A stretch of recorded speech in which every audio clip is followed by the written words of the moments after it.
Meus irmãos, dito isso, nós vamos fazer a nossa reflexão dessa noite.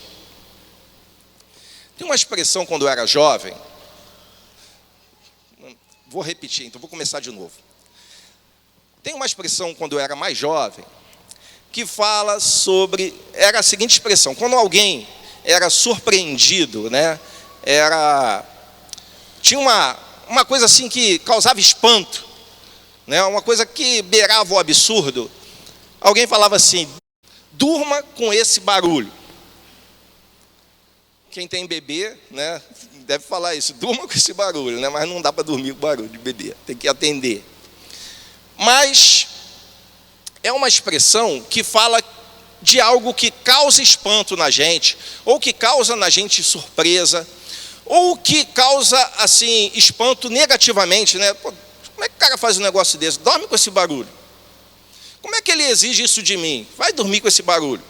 Como é que o meu chefe quer que eu complete todo esse trabalho com esse tempo que ele me deu? Vai dormir com esse barulho.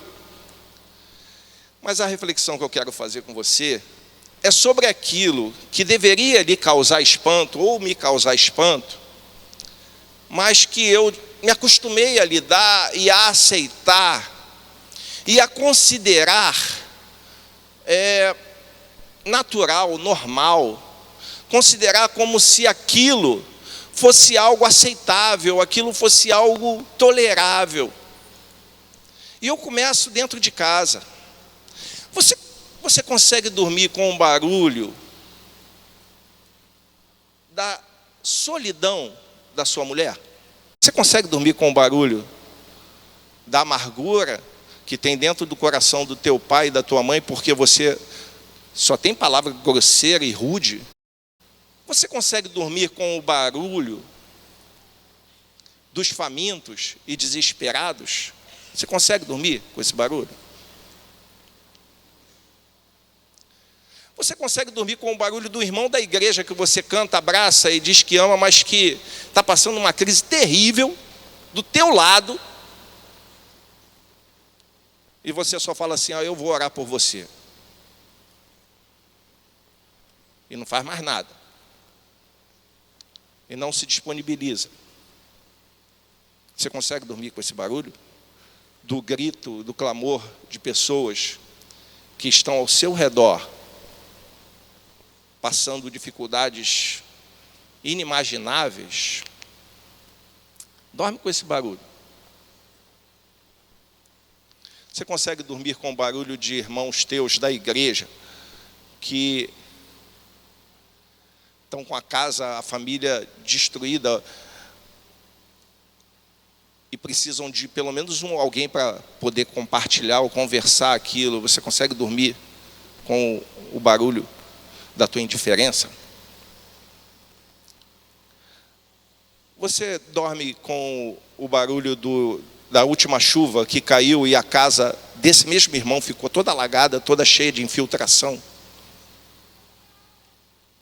E a igreja se acostumou com coisas assim, porque isso faz parte da sociedade, isso é cada um por si. Dorme.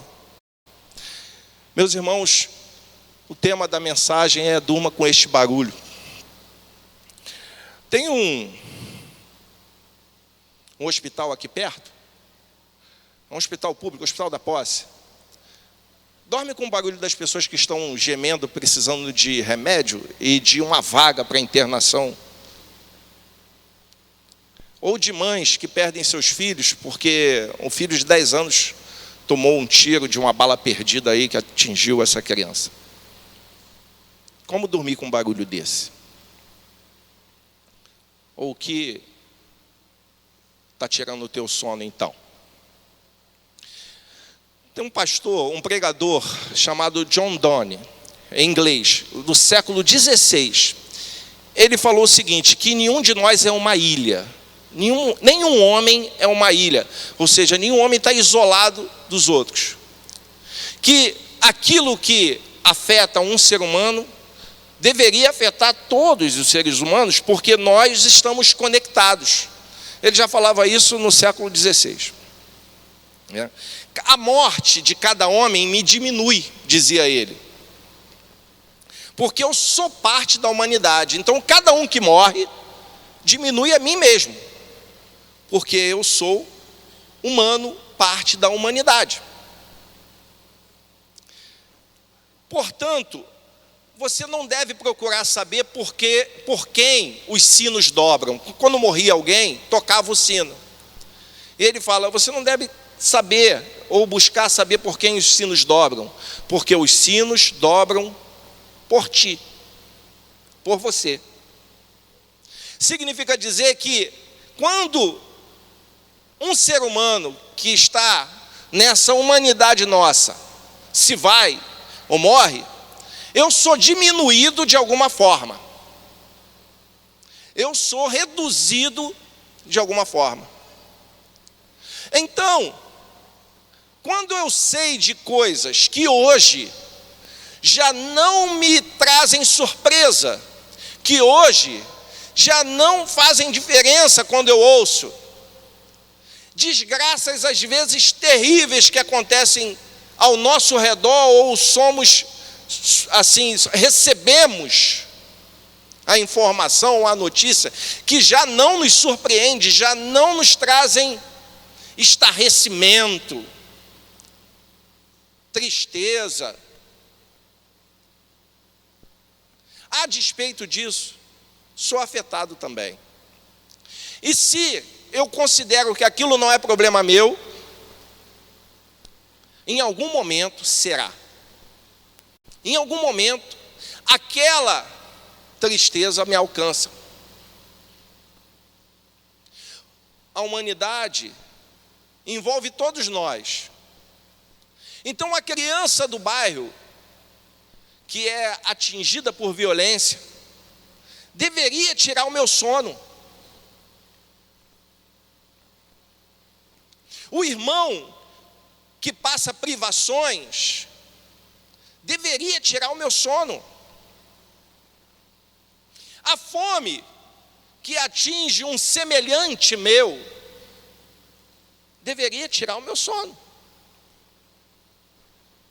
Quando a gente vê Jesus andando nessa terra, a gente olha um Jesus que se preocupava com as pessoas, com a tristeza, com a tragédia humana. Ele se preocupava com pessoas que ele não conhecia, mas que ele conhecia. Quando olhamos no Evangelho, um Jesus que se depara com uma mulher numa cidade chamada Naim, uma mulher viúva, desesperada porque tinha um filho único, só um filho, e esse filho estava morto, sendo carregado para ser sepultado, e aquela mulher chorava desesperada. Jesus para do lado dela, toca no esquife, né, no caixão lá, que era conduzido aquele corpo, e olha para aquela mulher e fala, filha, não chores. Como é que Jesus vai dizer isso para aquela mulher, não chores? Uma mulher viúva, tinha um filho só e o filho morto.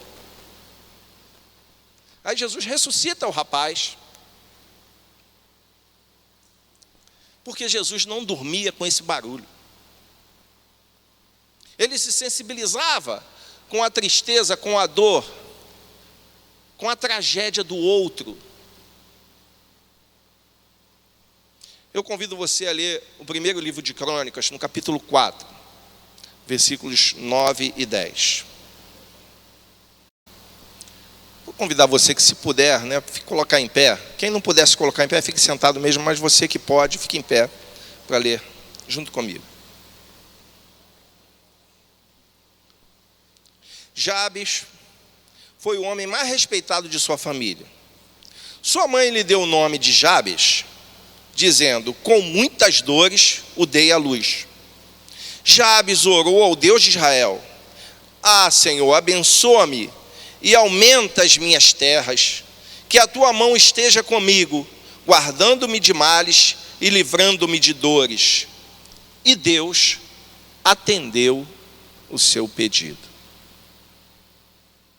Vou ler de novo. Jabes foi um homem mais respeitado de sua família. Sua mãe lhe deu o nome de Jabes, dizendo, com muitas dores o dei à luz. Jabes orou ao Deus de Israel, dizendo: abençoa-me e aumenta as minhas terras, que a tua mão esteja comigo, guardando-me de males e livrando-me de dores. E Deus atendeu o seu pedido. Meus irmãos, o capítulo 4 do primeiro livro de Crônicas, ele fala sobre uma genealogia, ou seja, a lista das famílias com seus descendentes, né, dos chefes de família com seus descendentes. E aqui é da tribo de Judá, no capítulo 4. Interessante que ele vem falando, fulano, filho de Cicrano, e por aí vai. Aí chega, no versículo 9, ele fala de Jabes, ou Jabez. Alguns falam Jabez, por causa da grafia aí com Z, mas a gente vai falar de Jabes. Jabes fica melhor, né? Se você está grávida aí e quiser botar o nome de um filho, pode botar de Jabes. Só que eu não colocaria, não. Por quê? Jabes, ele é destacado do texto. Interessante que nem fala aqui diretamente de pai e mãe. Ele entra no texto, no meio da genealogia, com a declaração da mãe, dizendo que o nome que ela deu para Jabes é porque ele causou mais dores que o normal. Interessante o texto. Fala que ele foi dado à luz com muitas dores. Por isso ele ganhou esse nome. O nome dele está relacionado às dores que a mãe teve ao parir Jabes. Ele carregou esse nome a vida toda, sempre lembrando: minha mãe quase morreu por minha causa. Toda vez que chamavam ele, Jabes, minha mãe quase morreu, porque o nome dele era associado a isso. Ele teve dificuldade, não foi só dor para a mãe, foi sofrimento para ele também ao nascer, logo de cara, no nascimento. Só que mais adiante vai falar sobre quem era Jabes, o que ele fez. Ele fez uma oração a Deus, e o texto diz que ele era o mais digno entre seus irmãos. E ele faz uma oração, e essa oração é atendida. A oração de Jabes é respondida.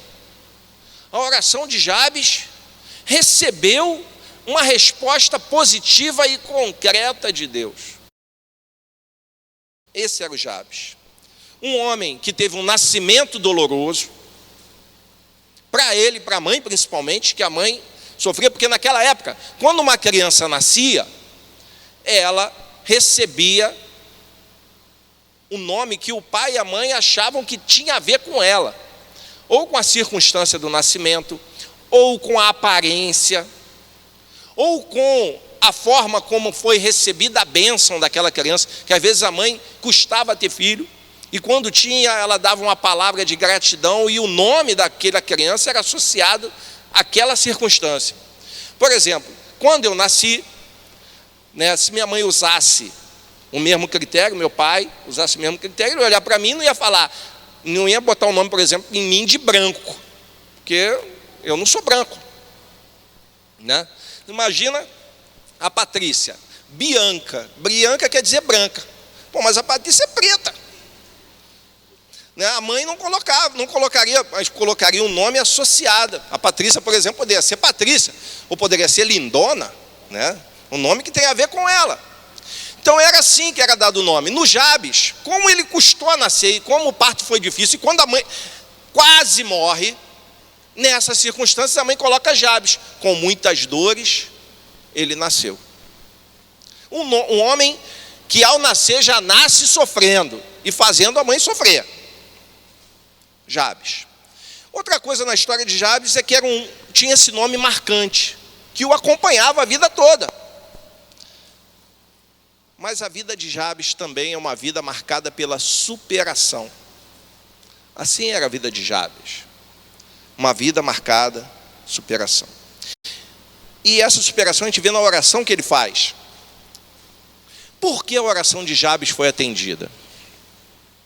Isso me veio à mente. Por quê que Jabes teve a sua oração atendida? E mais, para que a oração dele foi atendida? São duas perguntas interessantes que nós devemos fazer ao orar a Deus. Por que pedimos isso ao Senhor? A segunda pergunta é: para quê?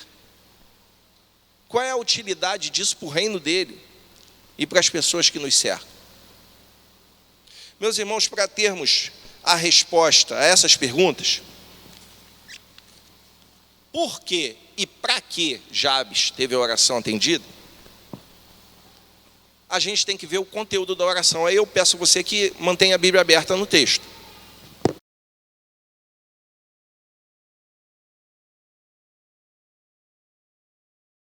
Nós podemos ver no texto do capítulo 4, que a primeira coisa que Jabes pede, aqui diz: Jabes orou ao Deus de Israel: Ah, Senhor, abençoa-me. Primeira coisa que Jabes pede é a bênção de Deus, ser abençoado. Meus irmãos, a tônica das nossas orações, uma coisa que está sempre presente nas nossas orações é esse pedido, é ou não é? Senhor, abençoa o meu filho. Senhor, abençoa a minha mulher. Senhor, abençoa a minha sogra. Senhor, abençoa o meu tio. Senhor, abençoa as minhas crianças. Senhor, abençoa a minha vida. Senhor, abençoa-me. A bênção de Deus sobre todos que são alvos da nossa oração e a nós mesmos. Senhor, abençoa meu filho que está viajando, não é verdade? Protege, cuida. Primeira coisa que Jabes pede é para ser abençoado. E a primeira coisa que você pede, se não, ou entre as primeiras coisas que você pede a Deus, é para ser abençoado. Para quê? Qual a finalidade de ser abençoado? Qual é a utilidade de você ser abençoado? Porque quando a gente olha para Jabes, o texto vai dizer que ele queria andar com Deus, ele era o mais digno entre seus familiares. Não era à toa que Jabes era assim, considerado o mais digno, respeitado entre seus familiares. E esse digno, respeitado, aos olhos da palavra de Deus. Por quê? Porque, meus irmãos, ser abençoado, no sentido bíblico, é abençoar outras pessoas. Quando Deus chama Abraão, lá em Gênesis capítulo 12, nos versos 2 e 3, Deus vai falar: Abraão, você será uma bênção. Eu te abençoarei, Abraão. Ele nem era Abraão ainda, ele era Abrão. Eu te abençoarei. Mas no versículo 3 do capítulo 12 de Gênesis, vai dizer que Abraão, você será uma bênção para os outros. Através de você, Abraão, todas as nações da terra serão abençoadas. Então, me faz entender na palavra que quando eu peço bênção para Deus, não é para o meu deleite pessoal, mas é para abençoar quem me cerca. É para alcançar outras pessoas.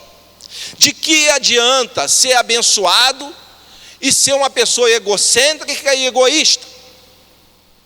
De que adianta pedir bênção para Deus se essa bênção é um fim em si mesmo, ou um fim numa vida de alguém que só pensa em si mesmo? Os abençoados da Bíblia, a começar por Abraão, eram pessoas que eram usadas para abençoar muitas e muitas e muitas outras pessoas. Eram pessoas que não dormiam com o barulho dessas circunstâncias que eu citei aqui no início, na introdução da mensagem. Lá em Tiago 4:3 vai dizer: vocês pedem a Deus e não recebem. Sabem por quê? Porque vocês querem pedir a Deus para gastar nos vossos deleites, para gastar na sua vidinha egoísta, para gastar na sua vidinha individualista. É isso que Tiago diz no capítulo 4, versículo 3. Vocês pedem a Deus para poder dormir com qualquer barulho de tragédia que cerca vocês, mas vocês estarem ilhados na sua bênção, na sua vida egocêntrica, na sua vida egoísta. Muita gente afirma, meus irmãos, época de Mega Sena acumulada, já viu seus colegas de trabalho? Já viu seus colegas da vizinhança? Pessoal que joga em Mega Sena? Vê se não falam assim: se eu ganhasse essa Mega Sena, eu ia ajudar muita gente. Não é isso? Eu ouço isso direto. Se eu ganhasse na Mega Sena, eu ia ajudar muita gente. Quem disse que você precisa ficar rico para ajudar alguém? Quem disse que você precisa ser rico para ajudar quem precisa e que tem menos que você? Quem disse que você precisa ser multimilionário para abençoar pessoas que passam fome do teu lado? Porque os multimilionários, os ricos, meus irmãos, não veem quem passa fome, eles não convivem com isso. Eles estão encastelados nas suas mansões, na sua vida, na sua riqueza, e se afastam completamente dessas tragédias da vida. Quem disse que você precisa ficar rico para ajudar o próximo? Existem algumas experiências que são feitas que são interessantes. Eu assisti já algumas experiências dessas em vídeos, em notícia. Não sei se vocês já assistiram. Certamente que sim. Pessoas que moram na rua, que recebem ajuda de alguém, elas têm mais facilidade em dividir do que nós. Mais facilidade. Eu assisti um outro dia que o sujeito pedia um pedaço uma porção, um pouco de comida, um pedaço de pizza, um pedaço de pão, de um sanduíche. Eu estou com fome, você pode me dar um pedaço de pão? E as pessoas não. E aí ele ia pedir um morador de rua que tinha acabado de ganhar um pedaço de pizza. Ia pedir um morador de rua, mendigo mesmo. Você me dá um pedaço da sua pizza aí que eu estou com fome. O sujeito dividia e dava. Porque o sujeito que tem a consciência de que não tem nada, quando tem alguma coisa, ele tem mais facilidade de dividir. E deveria ser o contrário, mas não é. Assim deveria ser a nossa consciência. Porque nós achamos que somos e temos alguma coisa.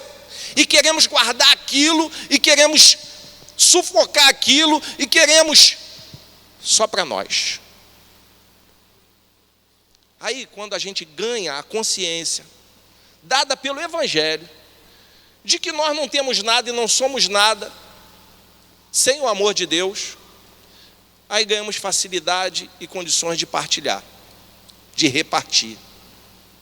Então a bênção que o Jabes pede aqui, é a bênção que abençoa. Não tem nenhum problema, meu irmão, você pedir para ser abençoado. Eu peço todo dia. Não tem nenhum problema você querer ter uma vida mais confortável. Eu também quero. O problema, meus irmãos, é achar que o que temos aqui nesse mundo é permanente, é eterno. Porque não é. É só para mim. Então Jabes, ele pede para ser abençoado, mas para abençoar também. Segunda oração de Jabes, olha aí no texto. Aumenta os meus limites, as minhas fronteiras. Em algumas Bíblias estão assim, aumenta as minhas terras. Isso aqui, meus irmãos, significava mais que aumentar território.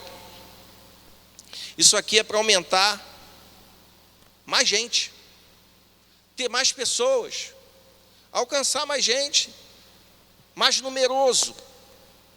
Tem uma parábola no Novo Testamento que fala do homem rico, que prosperou a tal ponto que ele disse para si mesmo: alma, come, bebe e aproveita a vida, porque eu consegui, eu alcancei.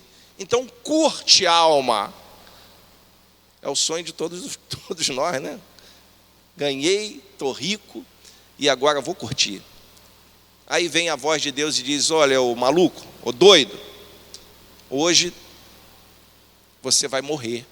E o que tem aí vai ficar para quem? Jabes não se preocupava só com ele. E esse texto sinaliza que era para alcançar outras pessoas. Você já percebeu, aqui na experiência da igreja, nossa aqui, você já percebeu que quanto mais pessoas você abençoa, mais gente aparece para ser abençoada? Podem ver. Quanto mais pessoas a gente ajuda, mais gente aparece para ser ajudada. Aumentar limites. Quanto mais criança vem no projeto, já viu?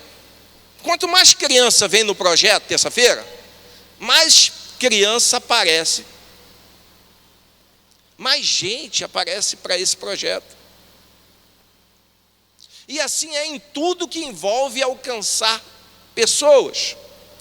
Mas também acontece um outro fenômeno.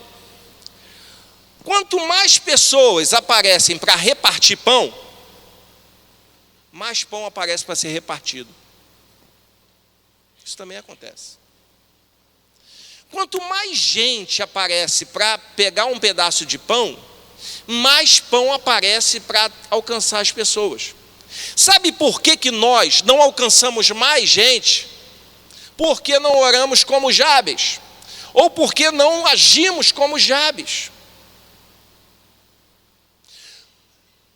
Jesus, quando estava lá na multidão com o monte, o pessoal no monte, né, ensinando o pessoal, e a multidão estava lá ao redor dele, e o pessoal com fome já, e a noite caindo. Jesus fala: dá comida para esse pessoal aí, que eles estão com fome, essa multidão aí. Os discípulos dele falam: Senhor, nós temos só 5 pãezinhos, 2 peixes, como é que a gente vai alimentar essa galera toda aí, 5.000 pessoas? Jesus começa a repartir, e as pessoas comem e sobra. É mais ou menos esse fenômeno. Quanto mais a gente alcança pessoas que precisam, mais pessoas que precisam aparecem, mas mais recursos surgem para alcançar mais gente. Jabes pede aqui: Senhor, aumenta meus limites, minhas fronteiras. Meus irmãos, está na hora da gente expandir as fronteiras. As nossas fronteiras não podem ser essas paredes. As nossas fronteiras não podem ser as fronteiras da religiosidade. A religião cria um muro ao redor de nós e nós ficamos cercados, protegidos pela religião, sem contato com as tragédias que estão aqui nessa rua, naquela rua, na outra rua. Nós precisamos expandir as fronteiras. E o que você tem com isso? Tem tudo com isso, sabe por quê? Porque você pede a Deus bênção na tua vida. E se vem bênção para você, é para abençoar. A outra oração, vamos voltar para a oração do Jabes. Que a tua mão esteja comigo. Olha que interessante. A companhia de Deus. Meus irmãos, não era à toa que Jabes era mais digno que seus familiares, que seus irmãos. Sabe por quê? Porque ele queria andar com Deus. Jabes desejava andar com Deus. Com quem você quer andar? Tem gente que vem aqui para as nossas fronteiras, até membros da igreja, que estão aqui nas fronteiras nossas, cercado aqui, protegido pela liturgia, protegido pelo clima de culto, protegido pelas músicas gostosas, protegidas pela comunhão, beleza. Mas lá fora, saiu daqui, com quem você quer andar? Aqui é só um encontro onde você vem, fala com Deus, ouve a voz de Deus, a mensagem de Deus, canta, celebra, ouve uma mensagem, lê a Bíblia, mas depois, Deus fica aí nesse lugar, porque daqui para fora, não dá para tu ir comigo, porque eu vou para lugares aí, eu quero ter uma vida que a tua companhia me atrapalha. Jabes queria andar com Deus. A dignidade desse homem estava no fato da companhia que ele buscava em Deus. A outra oração, o outro pedido de Jabes está aqui: livra-me do mal.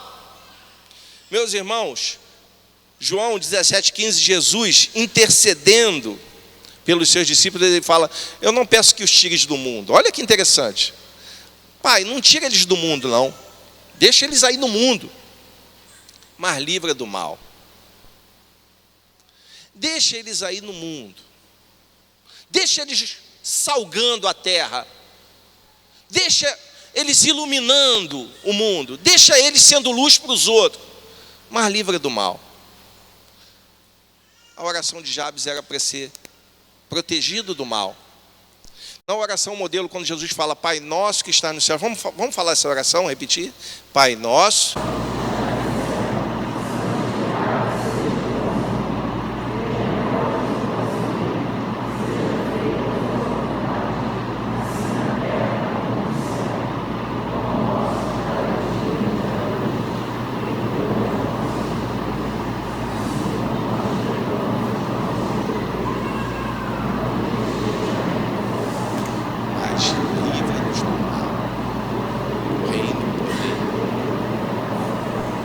Livra-nos do mal.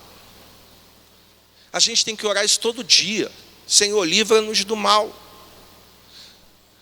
Livra meu filho do mal, livra minha família do mal, livra-me do mal. O mal aí, meus irmãos, vem de muitas formas. Desde a tentação até a violência. Livra-nos do mal. A oração de Jabes era nesse sentido. O mal está nos cercando todo dia. Mas sabem de uma coisa? Jabes certamente tinha uma característica como pessoa. Na personalidade do Jabes estava a paz. Lá em Romanos 12, 21 vai dizer: não responda mal com mal, né? A melhor forma de responder ao mal é com o bem. A melhor maneira de responder ao mal é com bem. Assim é o que está na palavra. E aqui diz, no final do versículo 10, e Deus atendeu ao pedido de Jabes. Não fique surdo, não durma com o barulho da tragédia que está acontecendo na tua casa. Resolva antes de dormir. Não durma com o barulho da tragédia que está ao redor da sua vida, que te cerca, onde você mora, onde você congrega, onde você vive. Não encare essas coisas como naturais e corriqueiras. Se você não está disposto a compartilhar com o próximo, não peça bênção a Deus. Porque bênção é para abençoar, não só você, mas quem te cerca. Não existe bênção maior que a presença de Deus em nós, que a comunhão com o Pai. E se isso abençoa a sua vida, abençoa a vida dos outros com isso também. Não tem como dizer que ama a Deus e não ama seu irmão. Não tem como dizer que foi alcançado pelo amor de Deus e você não alcançar pessoas que precisam. Não tem como dizer que foi comprado pelo sangue precioso de Jesus e não se compadecer com aquilo que Deus se compadece. Aquilo que entristece o coração de Deus deve entristecer meu coração também. Aquilo que preocupa a Jesus deve me preocupar também. Aquilo que sensibilizava o Senhor Jesus Cristo deveria me sensibilizar também. Você dorme com esse barulho? Eu espero que não. Que o Senhor abençoe a sua vida e a minha também, de tal maneira que possamos ser como Jabes, que pediu a bênção de Deus para abençoar, que andou com Deus e teve a sua prece atendida. Eu convido você a se colocar de pé para cantarmos Doce Presença.